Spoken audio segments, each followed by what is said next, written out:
Yasmine Abdel-Fadel. On n'en parle pas beaucoup ici au Québec, là, mais il y a quelque chose d'important qui s'est passé là, entre les États-Unis et l'Iran, Luc, et c'est cet échange de détenus à travers le Qatar. Et avec beaucoup de cash. C'est ça le problème.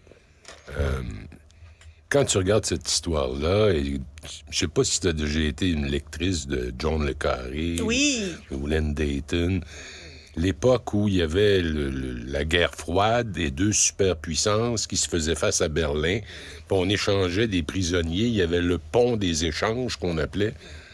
Ça ressemble à ça.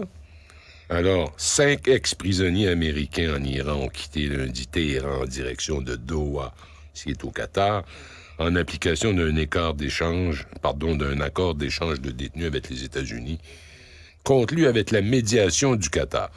Bon, au préalable, un transfert de fonds iraniens, et c'est là que ça devient super controversé et que ça risque de mettre Joe Biden dans le trouble. Un transfert de fonds iraniens gelé en Corée du Sud d'un montant de 6 milliards de dollars a été déposé dans des comptes au Qatar. Et là, ça a fait bondir l'opposition aux États-Unis, mais pas seulement l'opposition. Vraiment, il y a des démocrates qui sont pas très contents. Parce que, qui sont les 5 Américains qui ont été libérés? Des noms inconnus pour nous. En fait, je me risque même pas à les prononcer. Des gens à double nationalité, américaine et iranienne. Et il faut savoir que l'Iran ne reconnaît pas les doubles nationalités. Donc, pour eux, ces gens-là étaient des Iraniens, point. On les a accusés d'espionnage. Et le peu qu'on sait de ces 5-là, dont 2, les noms n'ont pas été révélés, le peu qu'on sait m'amène à croire qu'ils étaient effectivement des espions et qu'ils opéraient, soi-disant, dans l'import-export en Ça, Iran. c'est... Hey, toutes les personnes louches, là, les personnes qui ont des affaires, qui veulent cacher, tu leur demandes, tu fais quoi dans la vie? L'import-export. Exact. À chaque fois que quelqu'un me Ben, dit tu te import-export, là, je me dis, OK, cette personne-là est louche. Yasmine, tu te souviens des 2 Michael, les 2 Canadiens qui ont été emprisonnés, là, et dans l'affaire de la chef de la direction financière de Huawei, les 2 Michael qui ont passé 18 mois, je pense, en prison, 20 mois. Moi, j'ai regardé leur profil. Puis j'ai un peu travaillé aussi à Ottawa dans des niveaux assez élevés. Et ça avait des profils. D'import-export? Oui, il était dans l'import-export. Mais moi, je pense que il a importé de l'information puis exporté de l'information? D'après moi, c'était assez évident que c'était des espions. D'ailleurs, depuis qu'ils sont revenus, puis je vais revenir au cas dont on parle, là, mais depuis qu'ils sont revenus, on les a vus une fois ou 2. Pas d'entrevue, pas rien. Ils sont rentrés au Canada, puis on n'en parle plus, là, comprends-tu? Je suis à peu près convaincu qu'ils étaient des espions. Alors ici, l'Iran détenait ces gens-là. C'est à l'époque où il y a eu rupture, il y avait un accord pour le nucléaire iranien, un accord multipartite. Avec Obama. Ça a été fait sous Obama. Et ça impliquait également l'Angleterre, la France, la Chine. Et l'idée était de trouver des moyens pour encourager l'Iran à abandonner son programme nucléaire qui mènerait ultimement au développement d'une bombe. Et le très subtil Donald Trump, quand il était au pouvoir, il a déchiré l'accord. Alors, à ce moment-là, les tensions ont monté. Et c'est à ce moment-là que ces gens-là ont été arrêtés. Ça avait de l'air de gens qui avaient été comme infiltrés dans la place, donc des Américains. On n'en sait pas trop sur eux, mais probablement, peut-être même nés aux États-Unis, mais dans des familles d'origine iranienne.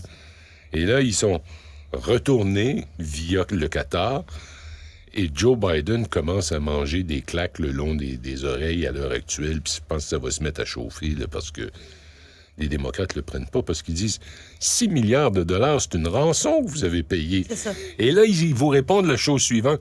Non, c'est pas une rançon parce que c'est de l'argent qui était gelé dans des comptes en Corée du Sud et qui avait été gelé au moment des sanctions et qui, en fait, était des montants à payer pour l'achat de pétrole iranien. Alors, ils disent, mais j'ai pas versé un sou, moi, l'Américain. Rien du tout. L'argent était là, juste. L'argent était là, puis c'était la Corée du Sud de toute façon, c'était pas nous. Puis la Corée du Sud, il a fallu qu'on leur torde les bras un peu, mais c'est pas l'argent américain. Mais écoute bien, là, dans un débat polarisé comme celui qu'on vit aux États-Unis, de populisme et de démagogie, je pense que Joe Biden vient de commettre une très, très grave erreur. Mais encore une fois, parce que j'ai beaucoup aimé John le Carré et Len Dayton et ces auteurs-là, il doit y avoir d'autres choses. Pourquoi il fallait les sortir de là? Pourquoi? Mais ils ont aussi libéré des Iraniens. Des Iraniens qui étaient aux États-Unis, effectivement. Parce qu'ils auraient facilité le contournement des sanctions américaines. Ça ressemble aussi à des espions. C'est ça. La différence avec la guerre froide dont je parlais au début, là, c'est que dans ce temps-là, on les maquillait pas. On échange 2 espions contre 2 espions. Ça finissait là. Là, les espions, il y a les Iraniens qui disent ça des Américains arrêtés chez eux. Les Américains nous disent rien. Alors, je pense qu'on vient d'assister à un classique échange de prisonniers avec une rançon de 6 milliards. Et le 6 milliards, ils n'ont pas le droit, et qui va rester au Qatar, et qu'ils ont le droit de dépenser les Iraniens uniquement pour des causes humanitaires et des questions de santé. Donc, acheter des médicaments, de l'aide aux moins bien nantis. L'Iran a répondu ce matin, on fera ce qu'on veut avec l'argent. Et le Qatar, évidemment, parmi les Émirats arabes unis, là, dans le Golfe Persique, c'est l'endroit qui est chiite, comme l'Iran. Alors, c'est pourquoi ça s'est passé à Doha, Qatar. Et ça va mener où, on ne le sait pas. Mais ça ne fera pas monter les sondages de Joe Biden, ça je peux te le dire.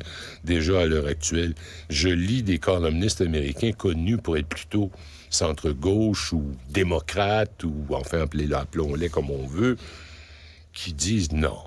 Si on a payé 6 milliards cette fois-là, ça va être combien la prochaine fois? Là, ils disent, mais on n'a pas payé 6 milliards. Mais oui, mais c'est de la sémantique, là, tu sais, ça a été payé. Ils ont libéré 5 prisonniers iraniens, plus débloqué 6 milliards. En échange de 5 prisonniers iraniens, c'est ça, contre des Américains. Lambda qu'on connaît pas, puis... Puis les Américains, je le répète, ils sont 5, ceux qui ont été libérés, mais il y en a 2 dont ils veulent pas révéler les noms. Alors voilà, qui étaient ces gens-là? Des espions. Est-ce qu'ils travaillaient pour la CIA? Est-ce que c'est probablement? Fort probablement. Alors ça nous rappelle la lecture de notre jeunesse. J'encourage les gens qui connaissent pas John le Carré à aller lire L'espion qui venait du froid ou un de ces magnifiques livres-là. C'est vraiment un très, très grand auteur. Absolument. Lui-même un ancien espion du MI5 britannique. Alors voilà, on retourne, c'est du cinéma, là, quand ils vont mettre fin à la grève des scénaristes et tout ça. Il y a un beau scénario à écrire sur celle-là. C'est Joe Biden qui l'écrit. Et voilà. Luc Lavoie, on se retrouve demain. À demain.